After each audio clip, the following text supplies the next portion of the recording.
Hello classmates, my name is Mara Jean Walden and this is my research presentation on how leaders impact culture. I was interested in this particular topic, specifically in how it applies to a secondary school setting. I've been a high school teacher for the last 15 years and have experienced myself the power of different kinds of school cultures, not just for our students but for myself as a teacher.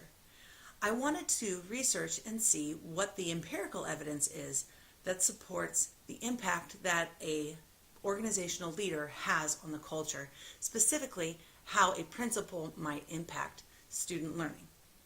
I started with looking at different definitions of culture. According to our textbook, culture is the shared assumptions, norms, and values of a company. Other researchers note that culture is a cross-section of anthropology, psychology, sociology, and organizational behavior.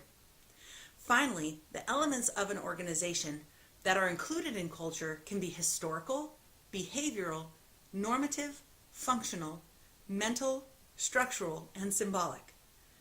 From these definitions, we can see that almost everything in an organization is a part of the culture. I wanted to look specifically into how leaders of schools impact the culture because I believe that the cultures of our schools have broader consequences than the cultures of other organizations.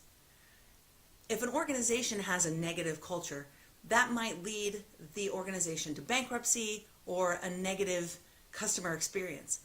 But a negative culture in a school can impact hundreds, if not thousands, of students every year, changing the way they feel about education, changing the way they feel about their future, and changing the way they feel about themselves.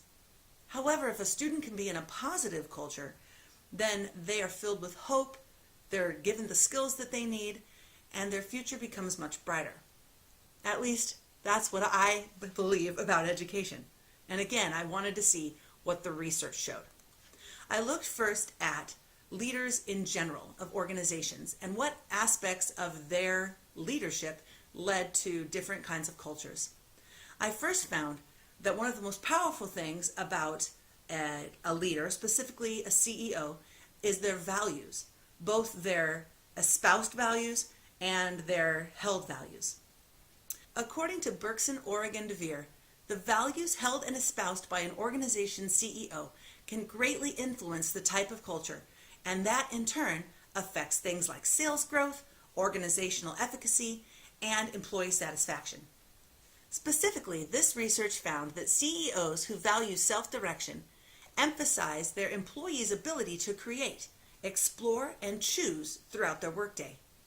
The value of self-direction leads to innovation. A second value that leads to a specific cultural dynamic is security. CEOs who value security place an emphasis on stability, order, and predictability. This then creates a culture of bureaucracy. Finally, if a leader values benevolence, they are going to focus on quality group dynamics and meeting employees' needs for a positive social experience at work. This will create a supportive culture in their organization. In addition to the values of a CEO being important, so too is the CEO's personality. As we read in our textbook, one theory of personality is that it is made up of 5 components: extroversion, agreeableness, openness, conscientiousness, and neuroticism. According to research by O'Reilly and his colleagues, leaders whose personalities are more extroverted, more agreeable, more open, more conscientious, and less neurotic create cultures that are more supportive and engaging for their employees. This kind of participatory culture has also been shown in a variety of research to be incredibly productive and beneficial. Elements such as employee satisfaction, retention, and productivity all increase when a culture is more participatory. Also, employees are more committed to company goals. No matter what a culture is in a company, it is passed along by a process called socialization. Socialization can be individual or corporate, formal or informal, and it might occur in prescribed steps, or it might be more organic.